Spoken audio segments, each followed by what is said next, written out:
नमस्कार, आपण पाहतात युगांधर महाराष्ट्र न्यूज. पाहुयाच्या काही ठळक घडामोडी बातमी. उल्हासनगरीतून आहे. तक्षशिला शाळेचा संविधान बचाव म्हणून जनजागृती. शैक्षणिक धोरणातून देशाचे प्रतिनिधित्व निर्माण होत असते. नरवाडे सर. संविधान म्हणजे प्रत्येक देशाचा राज्यकारभार चालवण्याचा आत्माच आहे. त्यामुळे 26 नोव्हेंबर हा सुद्धा भारताचा संविधान दिन असल्यामुळे सर्वत्र संविधान दिन मोठ्या हर्षोल्लासात साजरा करण्यात आला. त्या अनुषंगाने उल्हासनगर 4 सुभाष टेकडी येथील तक्षशिला शाळेचा संविधान बचाव म्हणून विद्यार्थ्यांकडून भव्य अशी रॅली काढून जनजागृती करण्यात आली. दरम्यान आजचे मुलं उद्याचे भविष्य आहेत, त्यामुळे शैक्षणिक धोरणातून देशाचे प्रतिनिधित्व निर्माण होऊ शकते असे मत देवदास नरवाडे सर यांनी प्रमुख मार्गदर्शन करताना व्यक्त केले.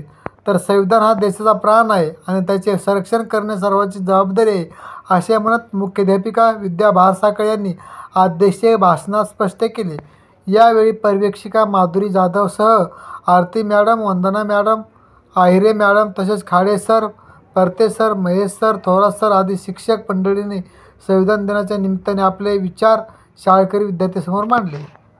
माझे माणूस बंधू यांनी आपल्याला थोडक्यात पण खूप महत्त्वाच्या काही गोष्टी सांस्कृतिक विभाग भारत सरकार हा विभाग होता आणि खोब्रागडे साहेबांनी सांगितलं की जे संविधान आपण अनेक वर्षापासून आपली देश या संविधानावर चालतो हे सर्वसामान्य विद्यार्थ्यांपर्यंत पोहोचलं पाहिजे की ही संविधानाची जी प्रास्ताविका आहे ही प्रत्येक शाळेमध्ये सर्व भाषांमध्ये पाठ्यपुस्तकामध्ये छापली पाहिजे आणि विद्यार्थ्यांनी ती प्रास्ताविका मुखोगत केली पाहिजे.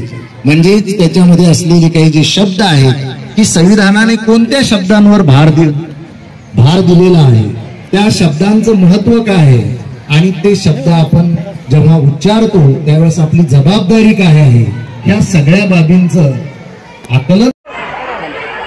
आज शैक्षणिक धोरण पाळत नाही, तो समाज खऱ्या अर्थाने देशाचं नेतृत्व करत नाही, या संदर्भात काय सांगाल? भारतीय संविधानामध्ये सर्वप्रथम समता, न्याय, बंधुत्व आणि स्वातंत्र्य या 4 गोष्टींचा समावेश केलेला आहे की भारतीय समाजाची रचना या 4 गोष्टीवर अवलंबून आहे. त्याच्यामध्ये शिक्षण हे देखील अंतर्भूत आहे. भारतामध्ये सर्वप्रथम की छत्रपती शाहू महाराज यांनी त्यांच्या राज्यामध्ये प्रथमतः शिक्षण हक्क कायदा तयार केला. तोच कायदा भारतामध्ये नंतर 2009 साली संपूर्ण भारतामध्ये लागू झाला. याचा उद्देश इतकाच आहे की समाजातला प्रत्येक घटक हा शैक्षणिकदृष्ट्या सक्षम झाला पाहिजे. त्याने शिक्षण प्राप्त केल्यानंतर त्याच्यामध्ये बरेचसे जे गुण आहेत त्या गुणांचा विकास होतो. त्या गुणातून नेतृत्व देखील निर्माण होतं की हा जो समाज आहे या समाजातील की नेतृत्व गुण पुढे आले पाहिजेत. देशाचं नेतृत्व त्यांनी केलं पाहिजे.